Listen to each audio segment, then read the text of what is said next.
morning, students of class 12th. In economics, your next topic is importance of macroeconomics. कल आपने पढ़ा था कि what is meant by macroeconomics and economics, and what is the scope, component and variables of macroeconomics. Now next topic is importance of macroeconomics.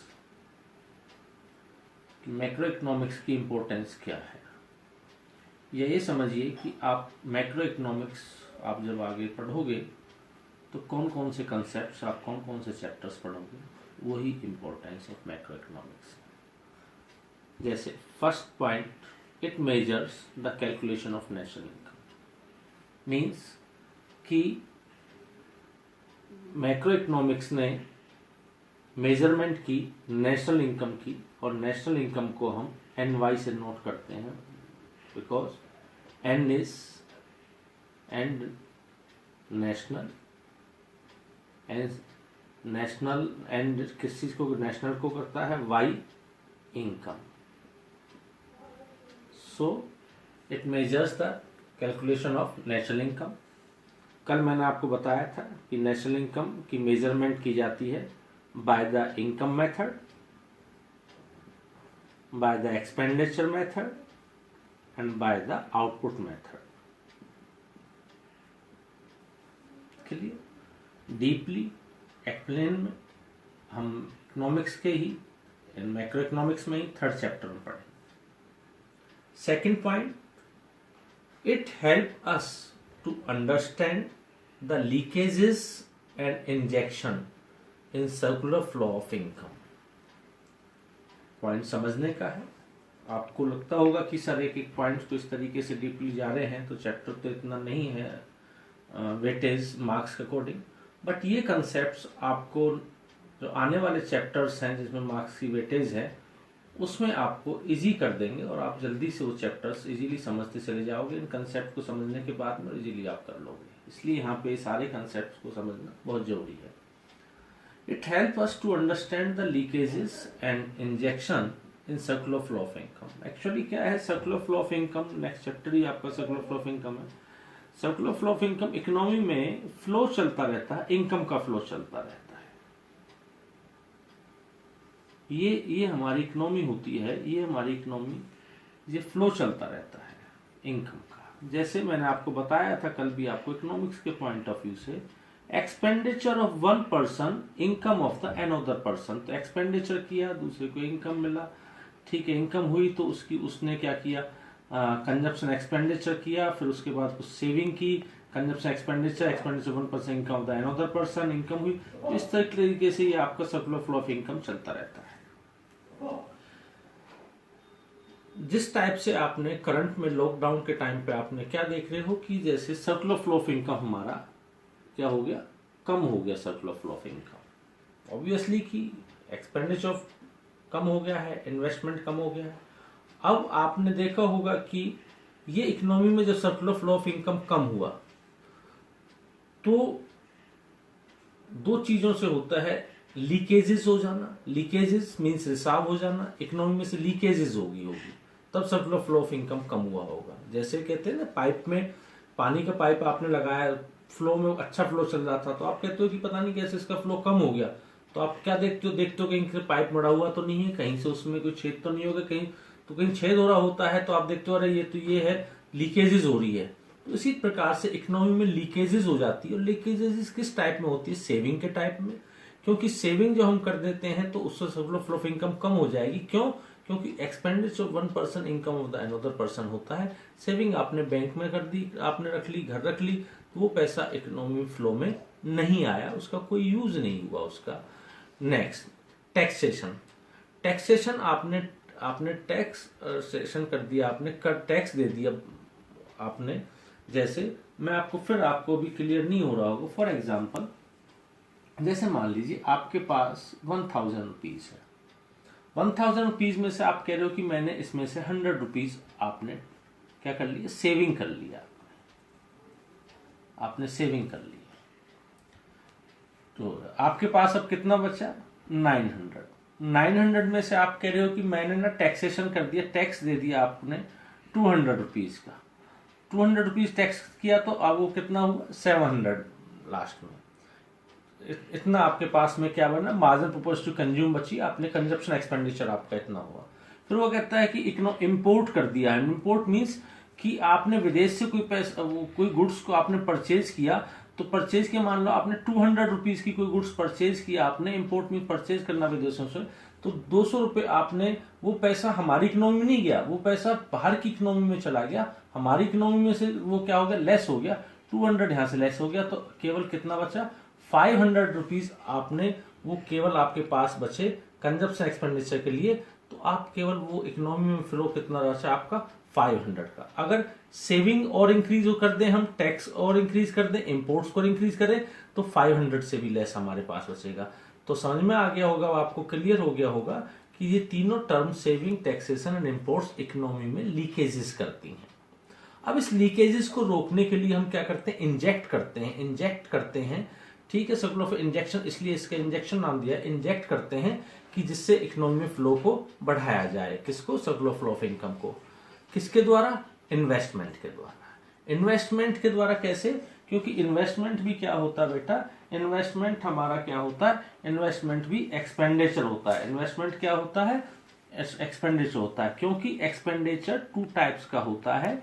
Expenditure होता है ना बेटा, वो 2 टाइप्स का एक्सपेंडिचर होता है। एक तो कंजप्शन एक्सपेंडिचर होता है, एक इन्वेस्टमेंट एक्सपेंडिचर होता है। और कोई भी एक्सपेंडिचर हो, वो दोनों ही एक्सपेंडिचर हमारे क्या करते हैं? इनकम को राइज करते हैं। फिर बार बार मैं यही लाइन रिपीट करूंगा, expenditure of 1 person, income of the another person. तो इन्वेस्टमेंट एक्सपेंडिचर करता है। इन्वेस्टमेंट कौन करता है? गवर्नमेंट इन्वेस्टमेंट करेगी, प्राइवेट सेक्टर इन्वेस्ट करेगा। ठीक है, तो गवर्नमेंट जब इन्वेस्टमेंट करेगी, पैसा इन्वेस्टमेंट करेगी, तो क्या होगा? इन्वेस्टमेंट करने से प्रोडक्शन राइज होगा, लोगों को एम्प्लॉयमेंट मिलेगा, लोगों को इनकम राइज होगी, लोगों का एक्सपेंडिचर राइज होगा, तो सर्कुलर फ्लो ऑफ इनकम बढ़ जाएगा। नेक्स्ट, एक्सपोर्ट सिंपल सी बात है।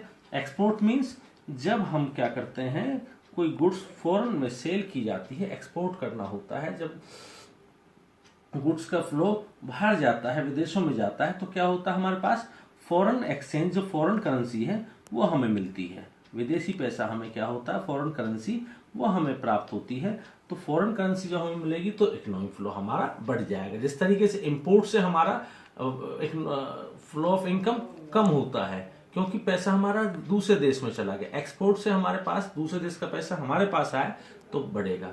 Next, consumption. मैंने आपको बता ही दिया था कि एक्सपेंडिचर 2 टाइप्स का होता है, investment expenditure and the consumption expenditure. और एक्सपेंडिचर हमेशा बढ़ाता है किसको? इनकम को।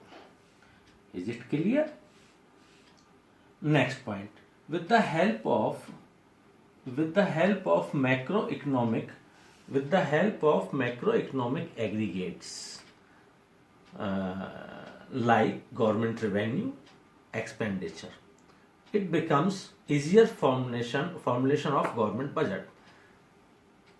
मैक्रो इकोनॉमिक्स में जब हमें एग्रीगेट्स मिलते हैं, लाइक गवर्नमेंट रेवेन्यू के बारे में हमें पता चलता है कि गवर्नमेंट को रिसीप्स इतनी हुई हैं। रिसीप्स आप पढ़ोगे नेक्स्ट चैप्टर में, बजट वाले चैप्टर में पढ़ोगे। गवर्नमेंट रिसीप्स 2 टाइप्स की होती हैं, revenue receipts and capital receipts. Receipt type से ही एक्सपेंडिचर भी 2 टाइप से होता है, revenue expenditure and capital expenditure. ठीक है, डिटेल में आप वहाँ पढ़ोगे। यहाँ पर अब ये कि ये क्या है कि ये मैक्रो इकोनॉमिक्स में दिए हैं ये terms, government revenue and government expenditure. इनकी सहायता से हम क्या करते हैं? गवर्नमेंट रेवेन्यू एक्सपेंडिचर की सहायता से it becomes easier formulation of government budget. Government budget बनाना आसान हो जाता है। अब गवर्नमेंट बजट क्या होता है? बजट, अब नॉर्मली बच्चे के दिमाग में जब बजट की बात करते हैं तो वो गवर्नमेंट पे ले जाता है कि नहीं गवर्नमेंट बजट।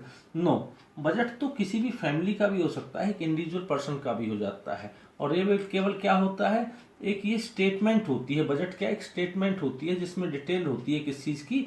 रिसीप्ट्स की एंड पेमेंट्स की, बस वो बजट होता है। तो गवर्नमेंट की बजट में क्या है? गवर्नमेंट का रेवेन्यू एंड गवर्नमेंट का एक्सपेंडिचर होता है। नेक्स्ट इंपॉर्टेंस, इट फैसिलिटेट्स, ये सुविधाजनक होता है इंटरनेशनल कंपैरिजन करने में। मैक्रो इकोनॉमिक्स में इंटरनेशनल कंपैरिजन किया जाता है, क्योंकि मैंने आपको बताया मैक्रो इकोनॉमिक्स में जो स्टडी की जाती है वो होल लेवल पर की जाती है।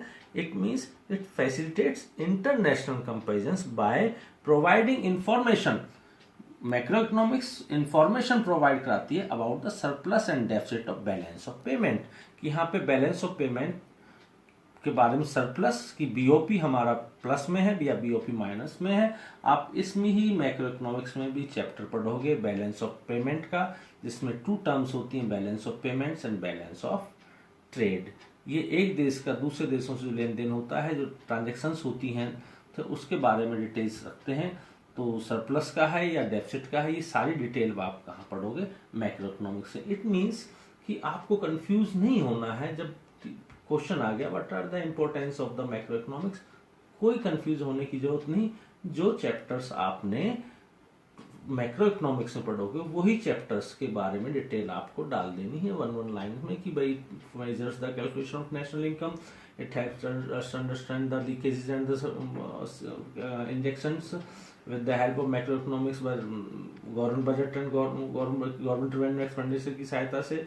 उसके बाद ये इंटरनेशनल कंपैरिजन में फैसिलिटेट्स करता है, सुविधाजनक होता है।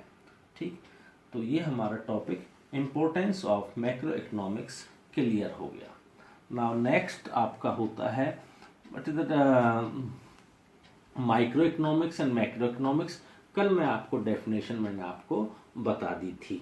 अब नॉर्मली इन्होंने क्या कर रखा है, क्वेश्चन पूछ रखा है what are the theories of the micro economics and the macro economics.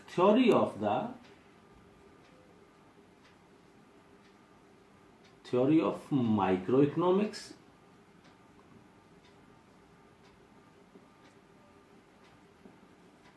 And macro economics. Theory of micro economics and macro economics, बिल्कुल आपको टेंशन नहीं लेनी है, कोई वो नहीं। थ्योरी आपने माइक्रो इकोनॉमिक्स की थ्योरी आपने पढ़ रखी है आपने 11th क्लास में। Theory of law of demand,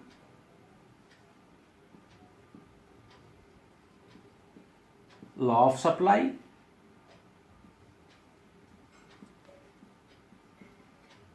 theory of consumer behavior,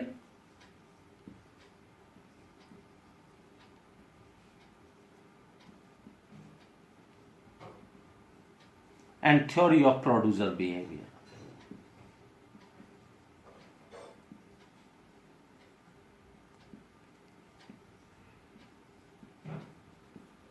ये आपने पढ़ रखी। इसी प्रकार से आपने मैक्रो इकोनॉमिक्स में भी आपने पढ़ रखा है। मैक्रो इकोनॉमिक्स में आपने थ्योरी पढ़ रखी है बेटा। कौन कौन सी मैक्रो अभी नहीं पढ़ी है आपने, सॉरी। आपने मैक्रो इकोनॉमिक्स में हम थ्योरी पढ़ेंगे, theory of the employment, theory of full employment या नॉर्मली एम्प्लॉयमेंट कर सकते हो बेशक, and theory of money flow,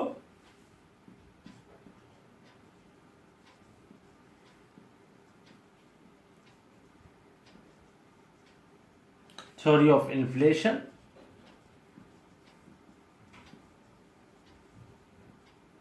ठीक। ये आपके हो जाएंगे थ्योरी ऑफ द, ये थ्योरीज होगी आपकी, ठीक है, ये आपकी थ्योरी होगी। अब आप वो वेरिएबल्स ही पूछ सकता है, what are the variables of micro economics and the macro economics. कल मैंने आपको बताया था और आपको पता भी होना चाहिए, variables of the microeconomics and the variables of the microeconomics and macroeconomics। Microeconomics के जो वेरिएबल्स हैं, माइक्रोइकोनॉमिक्स के वेरिएबल्स हैं, इजीली आपको पता हो जाना चाहिए। Individual demand, market demand, individual supply, market supply, ठीक है। और भी आप इसमें जो कंपोनेंट्स हैं इसमें आप लिख सकते हो, जैसे price determination by the market demand और supply in such way micro economics के वेरिएबल्स आप लिख सकते हो, एग्रीगेट डिमांड, एग्रीगेट सप्लाई, ये आप इसमें कंपोनेंट्स ऑफ मनी या आप या मैक्रो इकोनॉमिक्स के वेरिएबल्स आप लिख सकते हो। ये आपके variables of the micro economics and the macro economics आपके हो गए।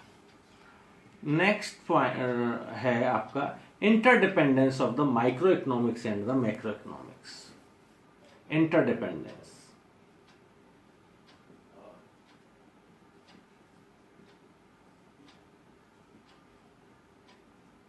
interdependence of the microeconomics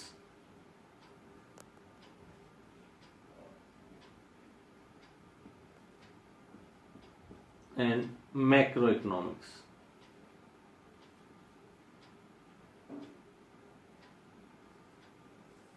Interdependence of the microeconomics and the macroeconomics.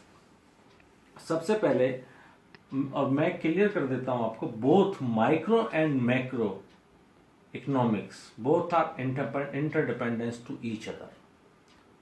Without macro variables micro economics की स्टडी नहीं हो सकती, without micro variables micro economics के variables से macro economics की स्टडी नहीं हो सकती।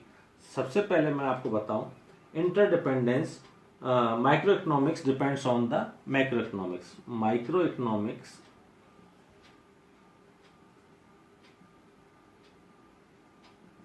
depends upon the macroeconomics.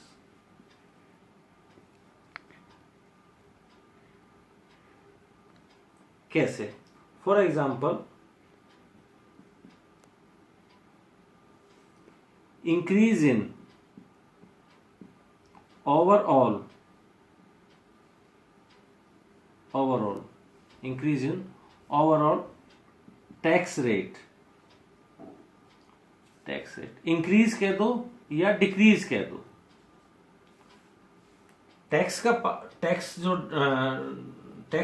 Taxation की जो स्टडी है वो हम करते हैं मैक्रो इकोनॉमिक्स में। तो यदि मान लीजिए increase in overall tax rate बढ़ जाते हैं टीवी पर, या ओवरऑल टैक्स रेट घट जाते हैं टीवी पर, तो टीवी पर टैक्स रेट अगर टीवी पे इंक्रीज और टीवी पे होते हैं तो आपको क्या पता चलेगा, तो इंडिविजुअल जो डिमांड है, इंडिविजुअल डिमांड पर इसका इफेक्ट पड़ता है नहीं पड़ेगा? डेफिनेटली इंडिविजुअल डिमांड पर इसका इफेक्ट पड़ता है। नॉर्मली हम क्या देखते हैं, जब बजट आता है तो हम देखते हैं कि नई इलेक्ट्रिकल उस पे इंस्ट्रूमेंट्स पर या मोबाइल फोन्स पर टैक्स रेट्स कम कर दिए हैं, तो मोबाइल सस्ते हो गए हैं। तो क्या करते हैं कि उसकी जो इंडिविजुअल डिमांड है, मैं हूं आप हो, ये इंडिविजुअल डिमांड कहलाती है। हम लोग क्या करते हैं, उसकी डिमांड्स परचेज करना स्टार्ट करते हैं, मीन्स इंडिविजुअल डिमांड राइज हो जाती है। तो इंडिविजुअल डिमांड किसका पार्ट है? माइक्रो इकोनॉमिक्स का। और माइक्रो इकोनॉमिक्स में इंडिविजुअल डिमांड की स्टडी करते हैं, और इंडिविजुअल डिमांड राइज हो गई या फॉल्स हो गई किसके कारण? Due to overall tax rates increase और डिक्रीज के कारण। इट मीन्स कि माइक्रो इकोनॉमिक्स इंडिविजुअल डिमांड बढ़ना घटना किस पर डिपेंड हो गया? मैक्रो इकोनॉमिक्स पर डिपेंड कर गया। एक तो ये पॉइंट आपका हो गया। दूसरा पॉइंट आपका यह होता है, प्राइस ऑफ ए कमोडिटी या ऑफ ए गुड्स डिपेंड करता है जनरल प्राइस लेवल पर। जनरल प्राइस लेवल, अब जनरल प्राइस लेवल की स्टडी किस में की जाती है? जनरल प्राइस लेवल की स्टडी, जनरल प्राइस डिटर्मिनेशन होता है किसमें? ये होता है मैक्रो इकोनॉमिक्स में। लेकिन जनरल प्राइस जो होता है वो डिपेंड, उन प्रभु प्राइस डिटरमिन किस पर डिपेंड करते हैं? प्राइस ऑफ गुड्स पर। और जनरल प्राइस ऑफ है, जो जनरल प्राइस है, किसकी जनरल प्राइस है? गुड्स की जनरल प्राइस है। अगर वो राइज होती है तो पर्टिकुलर किसी गुड्स की भी प्राइस क्या हो जाएगी? राइज हो जाएगी। तो जनरल प्राइस किसका पार्ट है? मैक्रो इकोनॉमिक्स का। तो मैक्रो इकोनॉमिक्स में यदि जनरल प्राइस लेवल अगर राइज होता है तो क्या होता है? क्यों? मैं आपको फिर क्लियर कर देता हूं। आप उसे डीपली आप पढ़ोगे नेक्स्ट चैप्टर में। नॉर्मली यहाँ पे जैसे माइक्रो इकोनॉमिक्स में आपने पढ़ा होगा, there is inverse relationship between price and demand, price rise demand falls, price falls demand rise. इसी प्रकार से यहाँ भी एग्रीगेट जो डिमांड है, एग्रीगेट डिमांड है वो भी डिपेंड अगर प्राइस पे करती है तो यहाँ पे भी इसका इनवर्स रिलेशन है, प्राइस राइज तो aggregate demand falls, price falls then aggregate demand rise. ये इसका इस पे भी ये होता है, तो इस पर भी इनवर्स दोनों का ये होता है।